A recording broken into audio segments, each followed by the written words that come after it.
had a challenge, a personal challenge in my life. Our son, who was 21 years old, he met with a motorcycle accident just a minute away from home, and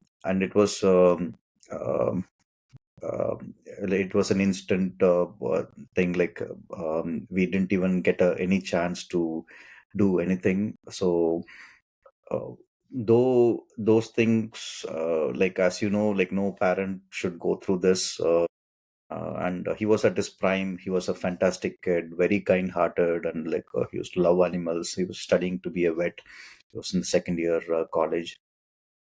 And because of whatever support have been receiving, so it was at least like I was able to see how I can handle it. So if the spirituality was not there, I would have become either an addict or I would have gone mad, because I didn't know how to handle. As you know, like some of these things are like not easy for us to handle. So it was more like God uh, guiding me or telling me that, okay, I cannot prevent some things from your life from happening, but all I can do is give you a rope. If you catch the rope, okay, you can survive. Otherwise, yeah, it's up to you, kind of a thing. And somehow, like since Mahashivratri of last year, I was every day I was doing the practices. Somehow, like I was getting that flow, and wherever I was, I was traveling a lot because I went full time with my businesses around February of last year, and that's when like Mahashivratri was around March. So then from then on, when I was traveling, like I was in Canada, I was in Atlanta, Texas, wherever I was traveling, I was practicing every day in the morning without fail. So it was more like the prep was there, and then uh, from when it happened, it was more a shock, as anybody will go through. I didn't even know how to handle. And then like only thing I remembered is, okay, I learned some mantras. So okay, let me continuously chant the mantras and just surrender to God. I didn't because I didn't want to think. If I start thinking, then I know that like millions of what ifs will start coming, and then I'll go in any direction, and I'll not be able to be there for the family too. So we have a daughter who is 16 years now, 17 years old, and it was not easy for my wife or my daughter. If I also lose it, then it's going to be very difficult.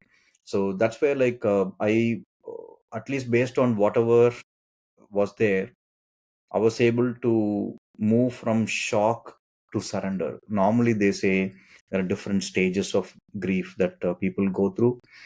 I don't even know what all stages I went through. I just went directly from the shock to surrender.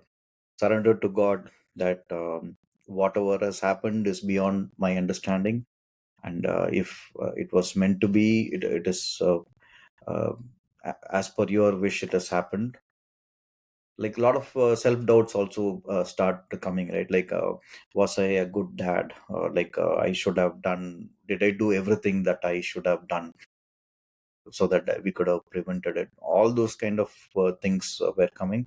But I just told God that, like, yes, uh, there is no way for me to reason it. I just surrendered to you, that like you are the one like who can guide. That's all. I was not even thinking. So on the 11th day, when I was sitting in front of his lamp, this again is because like I used to do meditation, so I was aware how to calm my mind, right? Like that is one of the most important things that is necessary in life. That's a very basic skill, but a very important skill also. We miss that. And I was sitting in front of his lamp, and I was meditating. It was 3 a.m. in the morning, and I was completely heartbroken. Uh, I didn't know like what is there in life anymore, kind of a thing. Because like for us, like it's our children, like we want to see them flourish. Like whatever we do is more from for their wellness and well-being and growth, right? So when this happened, I was trying to understand what to do, and then it was as if his name is Krishna. So it was as if Krishna was telling me that whatever I need to do, I have done. Krishna as a son, like whatever he needs to do to the family, he's completed that. And whatever we had to do for him, that was also completed. That is why, like, he is not there anymore. Because a lot of times we think, oh, like I could have been even more loving, even more this, that, like whatever, right? Like thoughts I could have given him more. All those thoughts will come. So that's what he was trying to address to say. If I had to give you $10, I can only give you 10. I cannot give you 11. I cannot give you 9.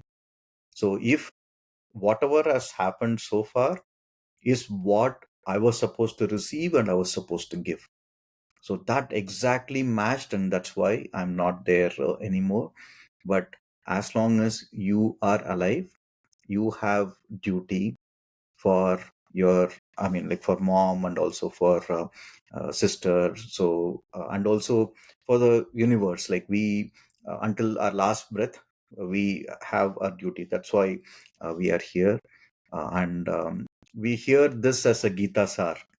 Lord Krishna gave it, right? Like where he says, do your duty, leave the rest to me. So that is the, we have heard about it multiple times, but when it comes to some things of this sort, and when we are trying to apply it in life in such a situation, that's when we really realize what that truly means. So whatever I did, and still it is not over. Like I still have to do. So I had to find my purpose again. That is the biggest challenge in resetting our life when some tragedy of this sort happens, right? So I was looking at it more in terms of what is it that I have to do now going forward, because now Krishna, he has gone beyond, but he's still observing. So how can I make him proud, and how can I, what can I do so that his dream can live on? So gladly, when I used to speak with him, I used to ask him, what is your lifetime dream? Like, how do you see yourself retired? And he used to always say, like, I love to be with animals. He wanted to build a sanctuary for animals, and he wanted to live amongst them. So I asked the question so that I can help him to say, okay, what all you can do from now on so that you can reach there. And now, like that became, I took that over as my mission.